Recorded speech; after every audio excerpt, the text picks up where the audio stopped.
Hey there, fooders!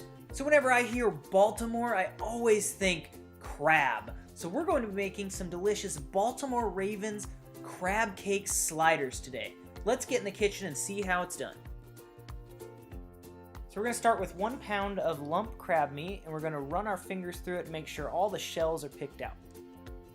Now if you want to, you can definitely use jumbo lump here. It's just harder to find and it's a little bit more expensive, so we're just going to go with the lump. Then to our crab, we're going to add a 1/4 cup of mayonnaise, followed by 2 tablespoons of Dijon mustard. Then we're going to add in 1 beaten egg, and this is going to keep the crab cakes held together and make them not fall apart. To bring in a little bit of heat, we're going to add a little bit of Sriracha and a couple dashes of Worcestershire. Now we're going to combine it by folding it together. We don't want to mix it too much because we want to keep as much of the lumpy crab meat as we can. Then to absorb some of the moisture and make it have more of that crab cake consistency, we're going to add in a cup of crushed buttery crackers. Feel free to use more crackers or less mayonnaise to get the consistency that you'd like. So now again, we're going to make sure we fold in the crackers, and then we're going to add in 1 tablespoon of Old Bay seasoning. Now it has to be Old Bay because it is perfect complement to these crab cakes, and also it is what makes it a Maryland crab cake.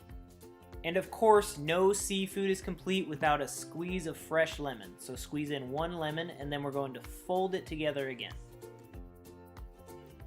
Since these are sliders, we're going to make them a little smaller, so just take about a golf ball size or less of the mixture, and we're going to pat it out into a disc shape and put it on some parchment paper.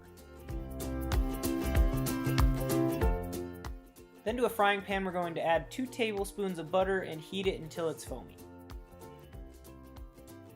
Place your crab cakes in there and make sure you don't overcrowd them so that you have room to flip them.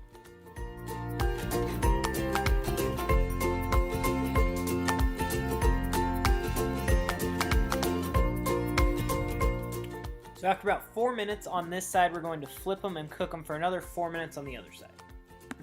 They should have a crispy golden brown appearance.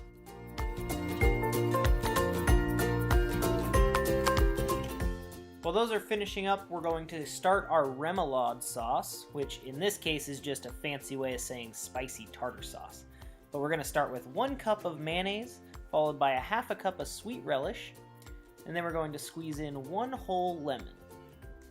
To this we're going to add 2 tablespoons of Dijon mustard, and then 1 tablespoon of Sriracha, or you can use less or more depending on how spicy you like it. And then when you have your friends over and you make these, you can tell them you made remoulade, and they will think you are the fanciest cook ever. So now our crab cakes are done, and we're going to move them to a plate so we can get ready to serve them up. So we're going to serve these sliders on a toasted potato roll because we're from Idaho and we love potatoes. And we're going to take some of our remoulade sauce and put it on the top and the bottom. And you can go heavy or light on the sauce if you'd like. And then we're going to add 1 crab cake to the center, and voila, a perfect crab cake slider. Thank you guys so much for watching. We hope you give this a try next time you watch the Baltimore Ravens play. And don't forget to subscribe to our channel, like this video, and follow us on Instagram and Facebook. See you guys next time.